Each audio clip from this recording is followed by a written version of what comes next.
Fala, galerinha do sexto ano, tudo bem? Sou o professor Roberto Falcione e aqui junto comigo, professora Elaine. Sejam todos bem-vindos em nome da Secretaria da Educação do Paraná para mais uma aula de História, aula 97, Cultura na Idade Média. Olha que o tema é amplo, vai ser muito bacana essa discussão junto com vocês. Vou passar para vocês dois recados muito importantes. Primeiro, vocês lembram daquele link da presença? Pois bem, né? Não há mais, agora a atividade obrigatória é quem dá a presença a vocês. Poxa vida, um recado para nós fecharmos e começarmos nossa aula, aos alunos que assistem às aulas pela televisão, utilizam material impresso. Poxa, eu não tenho outra palavra que não seja parabéns, estão estudando. Mas para quem pode, quem tem condições, quem tem acesso tecnológico, um convite de coração, professor Roberto, venha conhecer o sistema do Aula Paraná, esse universo digital pedagógico incrível, é uma experiência legal para vocês todos aí. Sem mais delongas, como diriam os mais antigos, dobremos nossas mangas, aperte o cinto, segure na poltrona, embarque nessa, galera, para mais uma aventura de história. Eu vou apresentar para vocês os nossos objetivos da nossa aula. Compreender as principais características da cultura erudita e popular na Idade Média. Ô, professor, mas essas palavras aí, não se preocupem. Galerinha do sexto ano, vamos discutir todos esses temas aí. Próximo, reconhecer as diferenças de acesso entre a cultura erudita e popular na sociedade medieval. E por último, não menos importante, como diriam os mais antigos, identificar o diálogo entre a cultura letrada e a cultura popular. É um tema já que a gente começa já discutindo sobre isso. O que é a palavra cultura? Tem uma frase da ciência bem famosa, diz o seguinte: uma das coisas que nos diferenciam de todo o restante dos animais no planeta inteiro que nós somos dotados de cultura. Somos o único ser vivo que conseguimos produzir isso dentro da nossa, que nós podemos chamar de espécie Homo sapiens, sapio moderno, ou de uma outra linguagem científica, né, já falando que nós somos os Homo signos, né, que acredita-se nessa linha evolutiva de uma outra espécie que nós já somos considerados, a única espécie de seres vivos do planeta que consegue desenvolver cultura é a nossa. Mas o que é cultura, professor? É o acordar, é o dormir, é o se vestir, é o modo de falar, é tudo, absolutamente tudo. A linguagem, tudo, envolve cultura. Somos a única espécie, repito, da frase da ciência. Vamos lá? Na aula passada vocês viram comigo, crise do cristianismo, novas ordens religiosas, e fechei um pouquinho sobre a ordem de São Bento. Foi bacana, professor, eu perdi essa aula. Volta lá, ficou muito legal. Eu discuti um pouco sobre essa questão da oração e do trabalho na Idade Média. Como que a igreja, como que a ordem beneditina, que vai ser exemplo e de influência para outras ordens, como a famosa ordem franciscana, dominicana, tem essa essência voltada para a oração e para o trabalho. Na aula de hoje, cultura medieval e religiosidade cristã, essa cultura letrada, assim, tem uma coisa assim mais elitizada, né, voltada mais para a produção do conhecimento científico, que é essa cultura letrada medieval, e afinal, e a população analfabeta, e a população pobre, e os camponeses, não tinha também a sua cultura? Chama-se cultura popular. Bacana? Agora vamos começar a nossa aula fazendo sempre aquela primeira discussão. Vocês agora vão ser os nossos historiadores ativos, me ajudem nessa aí. Você saberia dizer a que se refere essa imagem? Professor, não sei, mas parece que tem umas pessoas aqui, inclusive alguém de cavalo, professor. Ok, exato, então podemos presumir que é um cavaleiro. Ok, professor? Parecem pessoas pedindo uma espécie de uma bênção, né? Pedindo bênção, cavaleiro. Pode ser, né? Com as duas mãos juntas, algumas inclusive de joelhos, outra pessoa de pé. Observe, alguém já ouviu falar em algum tipo de arte utilizando esse tipo de material? O que vocês imaginam que foi feito? Com papel? Ah, não, né, professor? Com papel não, né? Então com o quê? São os vitrais. Na Idade Média, uma das principais tipos de artes medievais, nós podemos utilizar esse termo, é chamado de vitrais. Numa sociedade extremamente analfabeta, que não tinha um conhecimento de leitura e de escrita, porque estava sob o domínio da igreja, dos monges, vocês viram isso com o professor Roberto nas aulas passadas, o desenho principalmente os vitrais das igrejas, era a principal forma de mostrar e passar alguma mensagem para essa população, para os fiéis cristãos. Esses vitrais são uma espécie de... Fui lá pesquisar, né, professor, como é que você fez esses vitrais aí? Vários tipos de cores que vão somando, eles vão colando e fazendo ali a montagem. Eu sei que vocês já fizeram alguma coisa parecida em artes com o professor e tudo. É exatamente essa técnica de vitral, né? De utilizar várias cores, você une elas para você montar. Olha que bacana, ele está utilizando aqui um cavaleiro, aqui a sua cabeça, e ele tem na verdade, não é um escudo, eu achei que era um escudo, mas na verdade é um brasão, provavelmente da sua família de Champagne, da França. É um dos maiores catedrais medievais, essa daqui, é a Catedral de Chartres, fica na cidade de Chartres, ok, na França. Ela foi construída entre século XII e século XIII, então tem mais de 700 anos.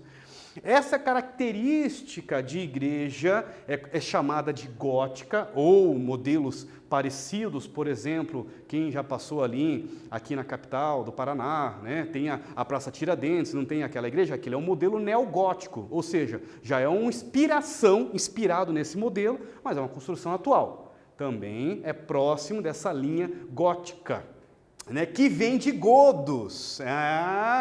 Lembram das aulas dos germanos? Não, foram só os romanos que desenvolveram a sociedade medieval? Não, vocês estão vendo muitas questões relacionadas aos germanos, inclusive o termo godo, né? O termo godo, gótico, que vem da população godo, que era um dos povos germânicos, das tribos germânicas ali do norte da Europa. Ok? Essa igreja, essa coisa fenomenal, né? Tem mais de 172 conjuntos de vitrais. Aqui está uma, passando momentos do conhecimento erudito, momentos relacionados à vida de Jesus Cristo, momentos relacionados a políticos, inclusive essa daqui está passando momentos, está representando momentos da vida do rei Carlos Magno, do imperador Carlos Magno. Lembra das nossas aulas também sobre o Império Carolíngio? Exatamente. Aqui parece a sua coroação, algum momento de algumas batalhas com cavaleiros de Carlos Magno, suas alianças, seus acordos políticos, religiosos. Olha que bacana. São momentos da vida de Carlos Magno apresentada nesse vitral. Aqui no início o professor Roberto explica sobre a importância desses vitrais para uma população analfabeta que não tem leitura. Como que eles entendem o que é o certo, o que é errado, como que eles passam, como é que os religiosos que têm o domínio da leitura e da arte, do conhecimento erudito, passam as informações para esses fiéis, né, humildes, pobres, que não sabiam ler e escrever, através dos desenhos. Eram muito comuns os desenhos medievais. Cultura medieval. Então, o professor Roberto comentou que cultura é tudo aquilo que nós podemos imaginar criado pelos seres humanos. Modo de viver, pensar, falar, agir, dançar. Vocês já viram um lobo dançando? Não, porque a única espécie que consegue desenvolver a cultura somos a nossa, né? Os seres humanos. Só nós saímos dançando aí. Nenhum outro tipo de animal consegue desenvolver isso. Fazer festas, é nós, né? Você não vai encontrar festa ali, os bois fazendo festa. Não tem como, isso não existe.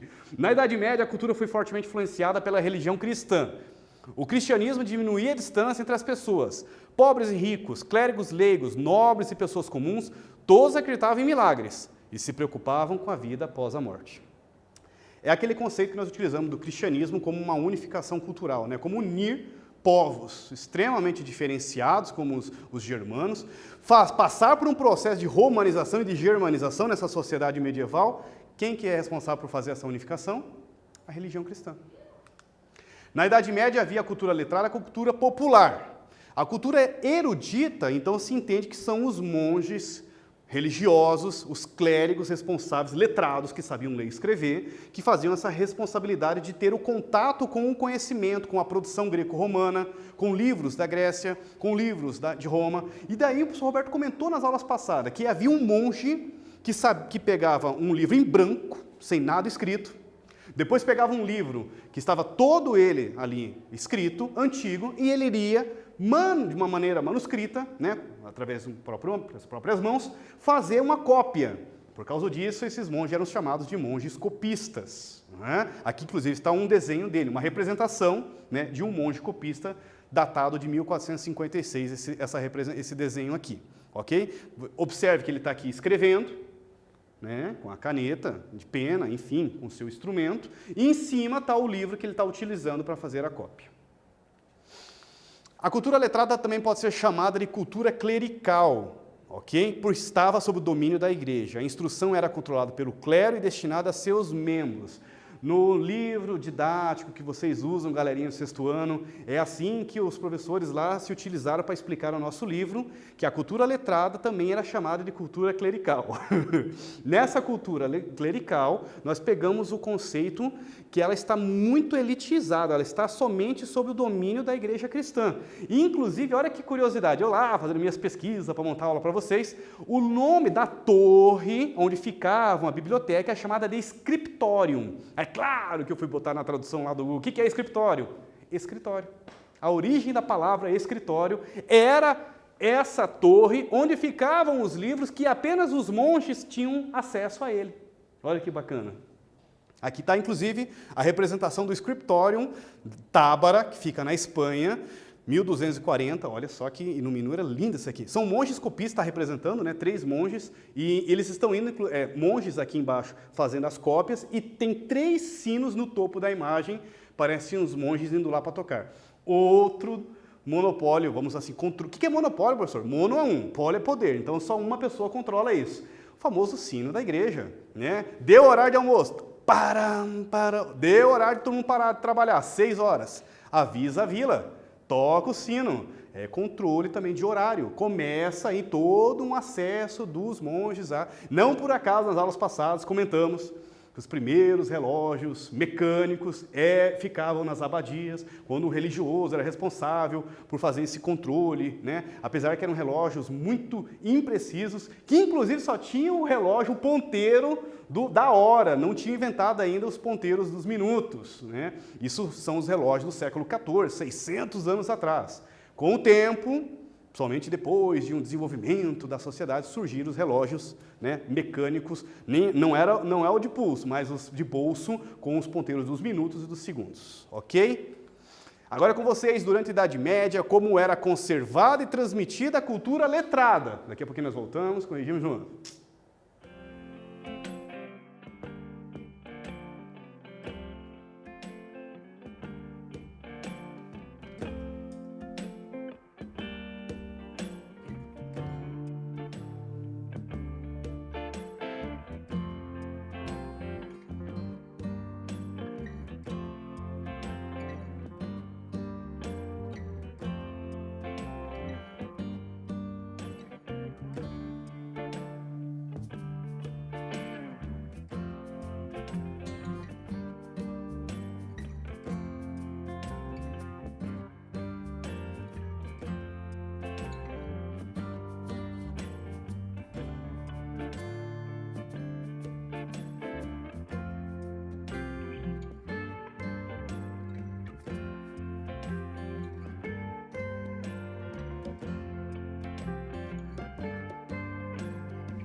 Voltei, vamos lá? A cultura letrada era conservada e transmitida por meio de textos escritos em latim ou grego e guardados a 7 chaves nos mosteiros. Dei o exemplo do famoso scriptorium, né? Aquela torre onde ficavam a biblioteca. Nas catedrais e nas universidades também.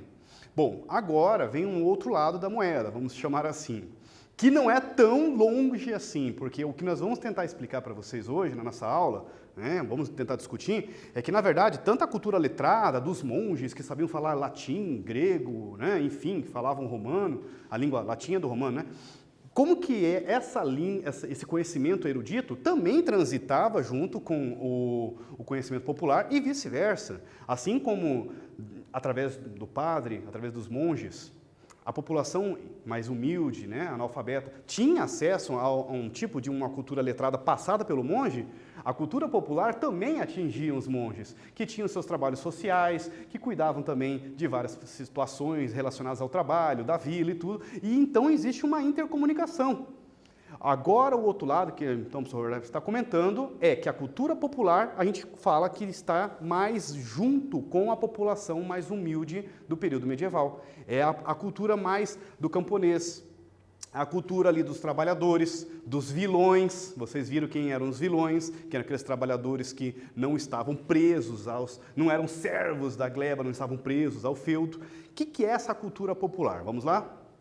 Diferentemente da cultura letrada, a cultura popular era oral, ou seja, não tem escrita, e já começa por aí. Ela é transmitida de boca em boca e se utilizava de dialetos locais e regionais. Esse é o principal ponto. Então, colocamos ali uma questão ligada à cultura popular, que ela não tem essa ideia de um conhecimento erudito, elitizado, voltado para os monges, né, que falavam língua, o latim, enfim, né, falavam o grego.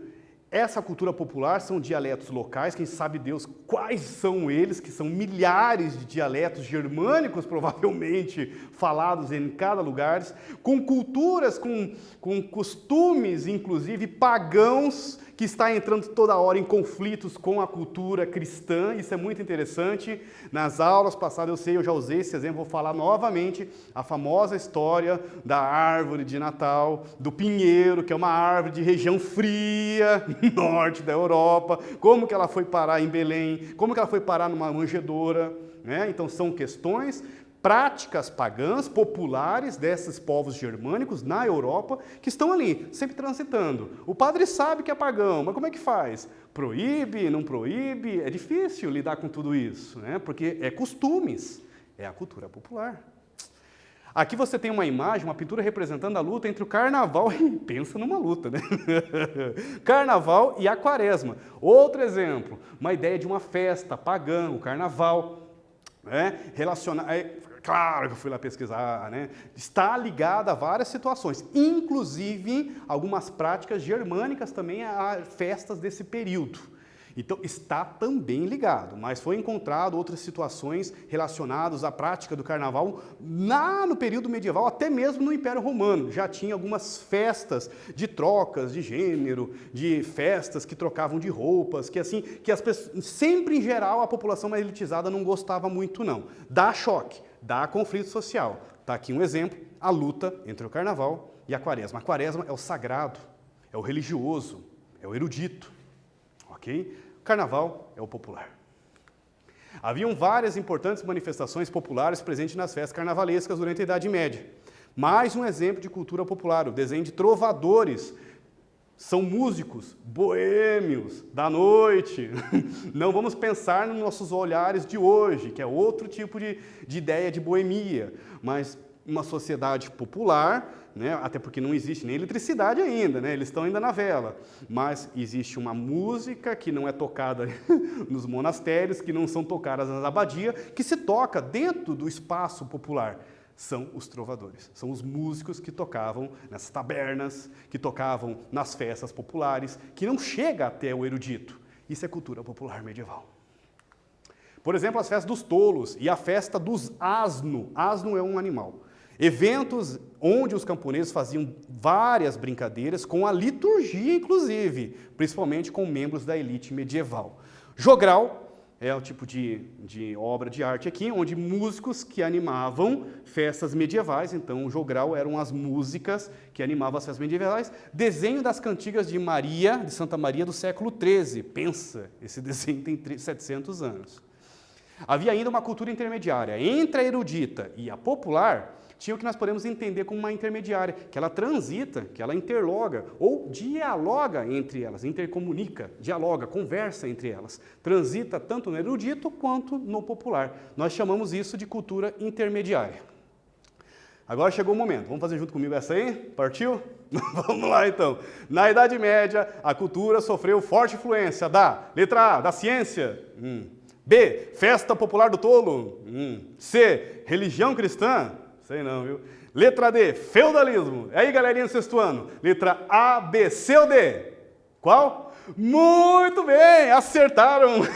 Letra C, religião cristã. Nós estamos falando muito sobre isso. Como que o cristianismo, na Idade Média, ela tem um fator unificador de alianças, inclusive, entre os reis, para a consolidação do Carlos Magno. Lembra da história do Clovis, o primeiro rei germano a se converter? Foi muito importante a religião cristã para consolidar uma unificação cultural na Idade Média, na Europa Ocidental. Fechamos? Cultura medieval, cultura letrada medieval e também a cultura popular e falamos um pouquinho dessa intermediária. Para a próxima aula começamos as retomadas Grécia, berço da filosofia, religião cristã, mitologia e fechamos com a religião cívica. Não percam, próximas aulas, só agradecimento, galerinha do sexto ano junto comigo essa aí. E como, para a gente terminar aí com sorte para todos nós aí, vamos terminar com o meu jargão, foco nos estudos, galerinha, força, fé no coração. Até a próxima, valeu!